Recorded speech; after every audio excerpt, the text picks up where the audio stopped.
ఓం శాంతి 30వ తారీఖు 1వ నెల 2024 సాకార ఈశ్వరీయ మధుర మహావాక్యాలు. మధురమైన పిల్లలారా, ఇప్పుడు మీ విన్నపము వినడం జరిగింది. తండ్రి మిమ్మలను దుఃఖం నుండి తొలగించి సుఖంలోకి తీసుకెళ్తారు. ఇప్పుడు ఇది మీ అందరి వానప్రస్థ అవస్థ. తిరిగి ఇంటికి వెళ్ళాలి. ప్రశ్న: సదా యోగయుక్తంగా ఉండాలి అని, శ్రీమతంపై నడవాలి అనే ఆజ్ఞ పిల్లలందరికీ పదే పదే ఎందుకు లభిస్తుంది? జవాబు: ఎందుకంటే ఇప్పుడు అంతిమ వినాశన దృశ్యం మీ ముందు ఉంది. కోట్లాది మంది మనుషులు మరణిస్తారు. ప్రకృతి వైపరీత్యాలు సంభవిస్తాయి. ఆ సమయంలో స్థితి ఏకరసంగా ఉండాలి. అప్పుడు అన్ని దృశ్యాలను చూస్తున్నా వేటగానికి వేట మరియు వేటకు మృత్యువు అనగా పిల్లికి చెలగాటం, వెలుకకు ప్రాణ సంకటం అన్నట్లుగా అనుభవం అవ్వాలి. దాని కొరకు యోగయుక్తులుగా అవ్వవలసి ఉంటుంది. శ్రీమతమును అనుసరించే యోగి పిల్లలే ఈ విధంగా ఆనందంగా ఉండగలరు. మేము ఈ పురాతన శరీరాన్ని వదిలి మా మధురమైన ఇంటికి వెళ్తాము అని వారి బుద్ధిలో ఉంటుంది. ఓం శాంతి. ఆత్మిక తండ్రి కూర్చొని ఆత్మిక పిల్లలతో ఆత్మిక సంభాషణ జరుపుతారు అనగా తండ్రి ఆత్మలకు అర్థం చేయిస్తారు. ఎందుకంటే ఆత్మలు భక్తి మార్గంలో చాలా స్మృతి చేశారు. ఆ ఒక్క ప్రియునికి అందరూ ప్రేయస్సులే. ఆ ప్రియుడైన శివబాబా చిత్రం తయారు చేయబడి ఉంది. కూర్చొని వారిని పూజిస్తారు. వారి నుండి ఏం కోరాలో కూడా వారికి తెలియదు. పూజ అయితే అందరూ చేస్తారు. శంకరాచారి కూడా పూజిస్తాడు. శంకరాచారిని అందరూ చాలా గొప్పవాడు అని భావిస్తారు. భలే, అతడు ధర్మస్థాపకుడైన అతడు కూడా పునర్జన్మలు తీసుకుంటూ క్రిందకు దిగుతాడు. ఇప్పుడు అందరూ తమ చివరి జన్మలోకి వచ్చి చేరుకున్నారు. మీరు చిన్నవారైనా పెద్దవారైనా ఇది అందరి వానప్రస్థ అవస్థ. నేను మిమ్మల్ని అందరినీ వాపస్ తీసుకెళ్తాను అని బాబా చెప్తారు. పతిత ప్రపంచంలోనే నన్ను రమ్మని పిలిచారు. ఎంత గౌరవం ఉంచుతారు. పతిత ప్రపంచంలోకి, పరాయి రాజ్యంలోకి రమ్మని పిలిచారు. తప్పకుండా దుఃఖితులుగా ఉంటారు, అందుకే పిలిచారు. దుఃఖహర్త సుఖకర్త అన్న గాయనం ఉన్నందున తప్పకుండా చీచీ పురాతన ప్రపంచంలో పురాతన శరీరంలోనే రావాల్సి వచ్చింది. అది కూడా తమో ప్రధాన శరీరంలోనే రావాల్సి ఉంటుంది. సతో ప్రధాన ప్రపంచంలో నన్నెవ్వరూ స్మృతి కూడా చేయరు. డ్రామా అనుసారం నేను అందరినీ సుఖీలుగా తయారు చేస్తాను. సత్యుగంలో తప్పకుండా ఆది సనాతన దేవి దేవతా ధర్మం ఉంటుంది అని బుద్ధి ద్వారా అర్థం చేసుకోవాలి. ఇతర సత్సంగాలలో అయితే కేవలం శాస్త్రాలను చదువుతూ క్రిందకు దిగజారుతూ ఊబిలో చిక్కుకొని దుఃఖితులుగా అవుతారు. వాస్తవానికి ఇది దుఃఖధామము, అది సుఖధామం. తండ్రి ఎంతో సహజం చేసి అర్థం చేయిస్తారు. ఎందుకంటే పాపం అబలలకు ఏమీ తెలియదు. మళ్ళీ తిరిగి ఇంటికి వెళ్తామా లేక ఎల్లప్పుడూ పునర్జన్మలు తీసుకుంటూ ఇక్కడే ఉంటామా అన్న విషయం ఎవ్వరికీ తెలియదు. ఇప్పుడైతే అన్ని ధర్మాల వారు ఇక్కడ ఉన్నారు. మొట్టమొదట స్వర్గం ఉండేది, అప్పుడు ఒకే ధర్మం ఉండేది. మొత్తం చక్రమంతా మీ బుద్ధిలో ఉంది. ఇంకెవ్వరి బుద్ధిలోనూ ఈ విషయాలు ఉండవు. వారు కల్పం ఆయువునే లక్షల సంవత్సరాలు అని చెప్తారు. దీనిని ఘోరాంధకారము అని అంటారు. జ్ఞానము అనగా సంపూర్ణ ప్రకాశం. ఇప్పుడు పిల్లలైన మీ బుద్ధిలో ప్రకాశం ఉంది. మీరు మందిరాలు మొదలైన వాటిలోకి వెళ్ళినప్పుడు మేము శివబాబా వద్దకు వెళ్తున్నాము, ఈ లక్ష్మీ నారాయణలుగా మేము తయారవుతాము అని మీరు వారితో అంటారు. ఈ విషయాలు ఏ ఇతర సత్సంగాలలో ఉండవు. అవన్నీ భక్తి మార్గపు విషయాలు. ఇప్పుడు మీకు రచయిత మరియు రచనల ఆది మధ్య అంత్యాలు తెలుసు. ఋషులు మునులు మొదలైన వారు మాకు తెలియదు అని అనేవారు. ఇంతకుముందు మీకు కూడా తెలియదు. అదంతా భక్తి మార్గం. ఈ సమయంలో విశ్వం అంతటా భక్తి ఉంది. ఇది పాత ప్రపంచం. లెక్కలేనంత మంది మనుషులు ఉన్నారు. సత్యుగ నూతన ప్రపంచంలో కేవలం ఒక్క అద్వైత ధర్మమే ఉండేది. ఆ తర్వాత ద్వైత ధర్మం ఉంటుంది. అనేక ధర్మాలు ఉన్న కారణంగా చప్పట్లు మ్రోగుతాయి. అనగా ధర్మాలన్నింటిలో పరస్పరం అనేక కలహాలున్నాయి. డ్రామా అనుసారం వారి పాలసీ అనగా విధానం ఆ విధంగా ఉంది. ఎవరినైనా వేరు చేస్తే వెంటనే యుద్ధాలు జరుగుతాయి, విభజనలు జరుగుతాయి. మనుషులకు తండ్రిని గూర్చి తెలియని కారణంగా రాతి బుద్ధిగా అయిపోయారు. ఈ సమయంలో దేవీ దేవత ధర్మం ప్రాయలోపమైంది అని తండ్రి అర్థం చేయిస్తూ ఉన్నారు. దేవీ దేవతల రాజ్యం కూడా ఉండేది అని తెలిసిన వారు ఒక్కరు కూడా లేరు. మేము దేవీ దేవతలుగా అవుతున్నాము అని మీరు ఇప్పుడు భావిస్తారు. శివబాబా మన వినమ్రుడైన సేవకుడు. గొప్పవారు ఉత్తరం వ్రాసేటప్పుడు చివరిలో సదా ఒబీడియంట్ సర్వెంట్ అని వ్రాస్తారు. తండ్రి కూడా నేను మీ వినమ్రుడైన సేవకుడను అని అంటారు. అలాగే దాదా కూడా, బ్రహ్మ బాబా కూడా నేను వినమ్రుడనైన సేవకుడను అంటారు. నేను మళ్ళీ 5000 సంవత్సరాల తర్వాత ప్రతి కల్పము పురుషోత్తమ సంగమ యుగంలో వస్తాను. నేను వచ్చి పిల్లలకు సేవ చేస్తాను. నన్ను దూరదేశ నివాసి అని అంటారు, కానీ దీని అర్థం కూడా తెలియదు. ఇన్ని శాస్త్రాలు మొదలైనవి చదువుతారు, కానీ అర్థం తెలియదు. తండ్రి వచ్చి సర్వ వేద శాస్త్రాల సారమును అర్థం చేయిస్తారు. ఈ సమయంలో ఇది రావణ రాజ్యం అని పిల్లలైనా మీకు తెలుసు. మనుషులు పతితులుగా అవుతూ ఉంటారు. ఇది కూడా డ్రామాలో రచింపబడి ఉంది. పిల్లలైన మిమ్ములను నరకము నుండి వెలికి తీసి స్వర్గంలోకి తీసుకెళ్తారు. దానినే అల్లా పూల తోట అని అంటారు. ఇది ముళ్ళ అడవి, సంగం యుగము పూల తోట. సత్యుగంలో మీరు సదా సుఖంగా ఉంటారు, సదా ఆరోగ్యవంతంగా, సదా సంపన్నంగా అవుతారు. అర్ధకల్పం సుఖం, మళ్ళీ అర్ధకల్పం దుఃఖం. ఈ చక్రం తిరుగుతూనే ఉంటుంది. ఇది ఎప్పుడు అంతం అవ్వదు. అందరికన్నా ఉన్నతుడైన తండ్రి వచ్చి అందరినీ శాంతిధామము, సుఖధామంలోకి తీసుకెళ్తారు. మీరందరూ సుఖధామంలోకి వెళ్ళినప్పుడు మిగిలిన వారంతా శాంతిధామంలో ఉంటారు. అర్ధకల్పం సుఖం ఉంటుంది, అర్ధకల్పం దుఃఖం ఉంటుంది. అందులోనూ సుఖం ఎక్కువగా ఉంటుంది. ఒకవేళ సుఖ దుఃఖాలు రెండు సగం సగం ఉన్నట్లయితే అందులో ఇక ఆనందం ఏముంటుంది? భక్తి మార్గంలో కూడా మీరు గొప్ప ధనవంతులుగా ఉండేవారు. మేము ఎంత ధనవంతులుగా ఉండేవారము అని మీకు ఇప్పుడు గుర్తొస్తుంది. గొప్ప ధనవంతులుగా ఉండిన వారు దివాలా తీస్తే మా వద్ద ఏమేమో ఉండేది, ఎంతో ధనం ఉండేదని వారికి గుర్తొస్తూ ఉంటుంది. భారతదేశం షావుకారుగా స్వర్గంగా ఉండేది అని తండ్రి అర్థం చేయిస్తారు. ఇప్పుడు ఎంత నిరుపేదగా ఉందో చూడండి. పేదల పట్లనే దయ కలుగుతుంది. ఇప్పుడు పూర్తి నిరుపేదలుగా అయిపోయారు, అడుక్కొని తింటూ ఉన్నారు. సంపన్నులుగా ఉండిన వారే ఇప్పుడు పూర్తిగా దివాలా కోరులుగా అయిపోయారు. ఇది కూడా నాటకమే. ఇతర ధర్మాలు ఏవైతే వస్తాయో అవన్నీ కేవలం నాటకంలోని అంతర్భాగాలు మాత్రమే. ఇతర ధర్మాలకు చెందిన మనుషులు ఎంతగానో వృద్ధి చెందుతూ ఉంటారు. భారత్ వాసులే 84 జన్మలు తీసుకుంటారు.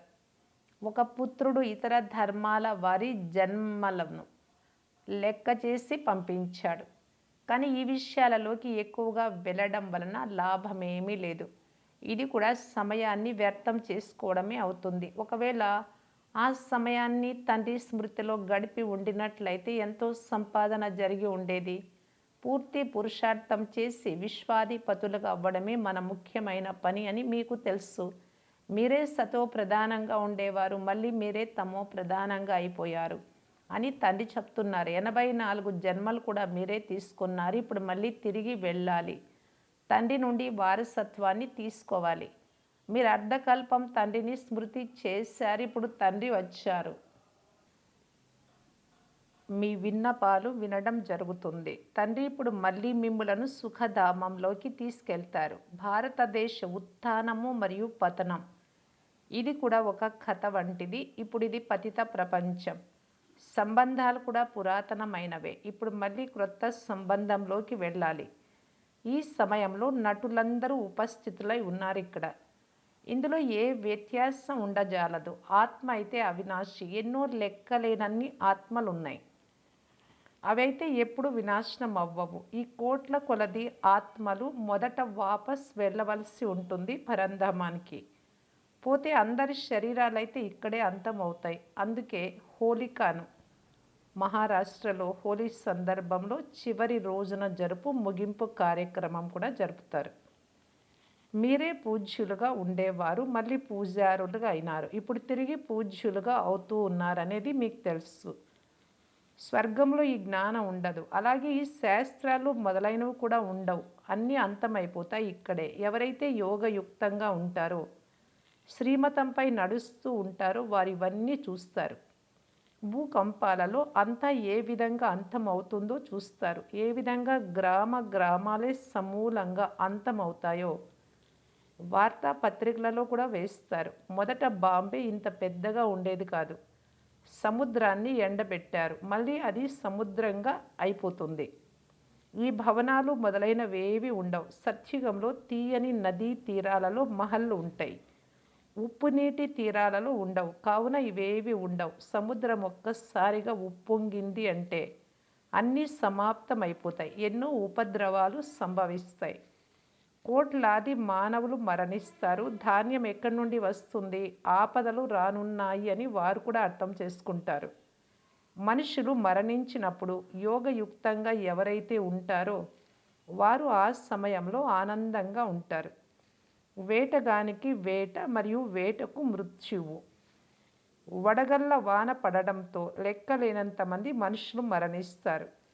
ఎన్నో ప్రకృతి వైపరీత్యాలు సంభవిస్తాయి. వీరందరూ అంతమైపోతారు. వీటిని ప్రాకృతిక వైపరీత్యాలు అని అంటారు. ఈశ్వరీయ వైపరీత్యాలు అని అనరు. భగవంతుడిపై దోషమును ఎలా మోపగలరు? శంకరుడు కళ్ళు తెరవగానే వినాశనం జరిగింది అని కూడా కాదు. ఇవన్నీ భక్తి మార్గపు విషయాలు. ముసలమును అనగా రోకలిని గూర్చి కూడా శాస్త్రాలలో వ్రాయబడి ఉంది. ఈ మిజైళ్ళ నుండి విసరబడే మారణాయుధాలు, మిజైల్స్ అంటే అణుబాంబులు, వీటి ద్వారా ఎలా వినాశనం చేస్తారో మీకు తెలుసు. నిప్పు, గ్యాస్, విషం మొదలైనవన్నీ అందులో వినియోగిస్తారు. చివరిలో అందరూ తక్షణమే మరణించేందుకు, పిల్లలు మొదలైన వారెవ్వరూ దుఃఖితులుగా అవ్వకుండా ఉండేందుకు ప్రకృతి వైపరీత్యాలు ఉన్నాయి. వాటి ద్వారా వెంటనే మరణిస్తారు అని బాబా అర్థం చేయిస్తారు. ఇదంతా రచింపబడి ఉన్న డ్రామా. ఆత్మ వినాశనం లేనిది. అది ఎప్పుడు వినాశనం అవ్వదు. అది చిన్నగా పెద్దగా అవ్వదు. శరీరాలన్నీ ఇక్కడే అంతమవుతాయి. మిగిలిన ఆత్మలన్నీ మధురమైన ఇంటికి వెళ్ళిపోతాయి. తండ్రి కల్పము సంగమయుగంలో వస్తారు. మీరు కూడా ఈ పురుషోత్తమ సంగమయుగంలోనే ఉన్నతోన్నతులుగా అవుతారు. నిజానికి శ్రీ అని శివబాబాను, శ్రీ అని దేవతలను అంటారు. ఈ రోజుల్లో గమనించినట్లయితే అందరినీ శ్రీ అని అంటారు. శ్రీమతి, శ్రీ ఫలానా అని అంటారు. శ్రీమతాన్ని ఒక్క తండ్రియే ఇస్తారు. శ్రీ అనగా శ్రేష్టము అని అర్థం. వికారాలలోకి వెళ్ళడమేమైనా శ్రీమతమా? ఇదంతా భ్రష్టాచార ప్రపంచం. మీరు నన్ను స్మృతి చేస్తే మలినాలు తొలగిపోతాయి అని ఇప్పుడు మధురాతి మధురమైన బాబా పిల్లలకు చెప్తున్నారు. గృహస్థ వ్యవహారంలో ఉంటూ కమల పుష్ప సమానంగా పవిత్రంగా ఉండండి. స్వయానికి ఇప్పుడు విశ్వం ఆది మధ్య అంత్యాల చక్ర జ్ఞానం తెలిసింది. కానీ ఈ అలంకారాలను ఇప్పుడు మీకు ఇచ్చేందుకు వీలు లేదు. శంకు, చక్రము, గద, పద్మం. ఈరోజు మీరు స్వయాన్ని స్వదర్శన చక్రధారులుగా భావిస్తారు. మళ్ళీ రేపు మాయ దెబ్బతీస్తే జ్ఞానమే ఎగిరిపోతుంది. కావున బ్రాహ్మణులైన మీ మాల కూడా తయారవ్వదు. మాయ చెంపదెబ్బ వేసి చాలామందిని క్రింద పడేస్తుంది. కావున వారి మాల ఎలా తయారవుతుంది? దశలు మారుతూ ఉంటాయి. రుద్రమాలేమో సరిగ్గా ఉంది, విష్ణుమాల కూడా ఉంది. కానీ బ్రాహ్మణుల మాల మాత్రం తయారవ్వదు. పిల్లలైన మీకు దేహ సహితంగా దేహ సంబంధాలన్నీ వదిలి నన్ను ఒక్కరిని స్మృతి చేయండి అని ఆదేశిస్తాను. తండ్రి అయితే నిరాకారుడు. వారికి తమ శరీరం అయితే లేనే లేదు. వీరి వానప్రస్థ అవస్థలో, బ్రహ్మబాబా వానప్రస్థ అవస్థలో, అది కూడా 60 సంవత్సరాల వయస్సు వచ్చినప్పుడు నేను వచ్చాను. వానప్రస్థ అవస్థలోని గురువును ఆశ్రయించడం జరుగుతుంది. నేను సద్గురువునే కానీ గుప్త వేషంలో ఉన్నాను. వారంతా భక్తి మార్గంలోని గురువులు. నేను జ్ఞాన మార్గ గురువును. ప్రజాపిత బ్రహ్మకు ఎంతమంది పిల్లలున్నారో గమనించండి. బుద్ధి హద్దు నుండి తొలగి అనంతంలోకి వెళ్ళిపోయింది. ముక్తిలోకి వెళ్ళి మళ్ళీ జీవన్ముక్తిలోకి వస్తారు. మొట్టమొదట మీరు వస్తారు, ఇతరులు మీ వెనుక వస్తారు. ప్రతి ఒక్కరూ మొదట సుఖాన్ని ఆ తర్వాత దుఃఖాన్ని అనుభవించవలసి ఉంటుంది. ఇది వరల్డ్ డ్రామా. అందుకే అహో ప్రభు మీ లీల అని అంటారు. మీ బుద్ధి పైనుండి క్రింది వరకు పూర్తిగా చక్రం వలె తిరుగుతూ ఉంటుంది. మీరు మార్గమును చూపించే లైట్ హౌస్ వంటి వారు. మీరు తండ్రి పిల్లలు కదా. నన్ను స్మృతి చేసినట్లయితే మీరు తమో ప్రధానం నుండి సతో ప్రధానంగా అయిపోతారని తండ్రి చెప్తున్నారు. అనంతమైన తండ్రి స్వర్గ రచయిత అని, భారతదేశంలో స్వర్గం ఉండేది అని మీరు ట్రైన్లో కూడా అర్థం చేయించవచ్చు. తండ్రి భారతదేశంలోనే వస్తారు. శివ జయంతి కూడా భారతదేశంలోనే జరపబడుతుంది. కానీ అది ఎప్పుడు జరుగుతుందో ఎవ్వరికీ తెలియదు. తిథి తారీఖు రెండూ లేవు. ఎందుకంటే వారు గర్భం ద్వారా జన్మ తీసుకోరు. స్వయాన్ని ఆత్మగా భావించండి. మీరు అశరీరీలుగా వచ్చారు, పవిత్రంగా ఉండేవారు. మళ్ళీ అశరీరీలుగా అయ్యే వెళ్తారు ఇంటికి. నన్ను ఒక్కరినే స్మృతి చేస్తూ ఉంటే పాపాలు సమాప్తమవుతాయని తండ్రి చెప్తున్నారు. అచ్చా, మధురాతి మధురమైన అపురూపమైన పిల్లలకు మాతాపిత బాప్దాదాల ప్రియ స్మృతులు మరియు గుడ్ మార్నింగ్. ఆత్మిక పిల్లలకు ఆత్మిక తండ్రి నమస్తే. ధారణ కొరకు ముఖ్య సారం. ఫస్ట్ పాయింట్, లైట్ హౌస్గా తయారై అనగా ఓడరేవు వద్ద ఓడలకు మార్గాన్ని చూపించే దీపపు స్తంభంగా అందరికీ మార్గాన్ని చూపించాలి. బుద్ధిని హద్దు నుండి తొలగించి అనంతంలో ఉంచాలి. స్వదర్శన చక్రధారులుగా అవ్వాలి. సెకండ్ పాయింట్, ఇప్పుడు ఇంటికి తిరిగి వెళ్ళాలి కనుక ఈ వానప్రస్థ అవస్థలో సతో ప్రధానంగా అయ్యి పురుషార్థం చేయాలి. మీ సమయాన్ని వ్యర్థం చేయరాదు.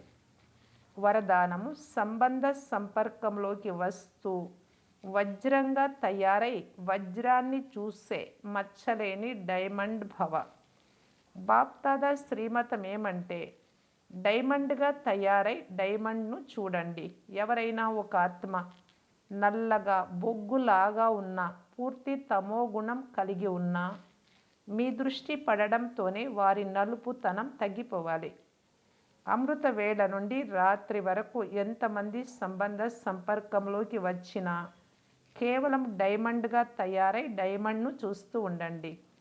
ఎలాంటి విఘ్నము లేక స్వభావానికి వశమై డైమండ్పై మచ్చ ఏర్పడరాదు. అనేక ప్రకారాల పరిస్థితులు, విఘ్నాలు వచ్చినా వాటి ప్రభావం పడనంత శక్తిశాలిగా అవ్వాలి. స్లోగన్, మనస్సు మరియు బుద్ధిని మన్మథం నుండి సదా ఖాళీగా ఉంచేవారే ఆజ్ఞాకారులు. అవ్యక్త ఇషారా, అవ్యక్త సైలెన్స్ ద్వారా డబల్ లైట్ ఫరిస్తా స్థితిని అనుభవం చేయటానికి బాప్దాదా తెలియజేస్తూ ఉన్నారు. ఎలాగైతే అంతరిక్షంలో ప్రయాణించేవారు చాలా ఎత్తులో ఉన్నందున ఈ భూమిపై ఏ స్థానం యొక్క చిత్రాన్ని అయినా ఫోటో తీయగలరో, అలా సైలెన్స్ శక్తి ద్వారా అంతర్ముఖత అనే గుహలో కూర్చొని సైలెన్స్ యొక్క లోతైన అనుభూతి చెయ్యండి. ఈ అనుభూతి డబల్ లైట్ ఫరిస్తాగా చేసేస్తుంది. ఓం శాంతి.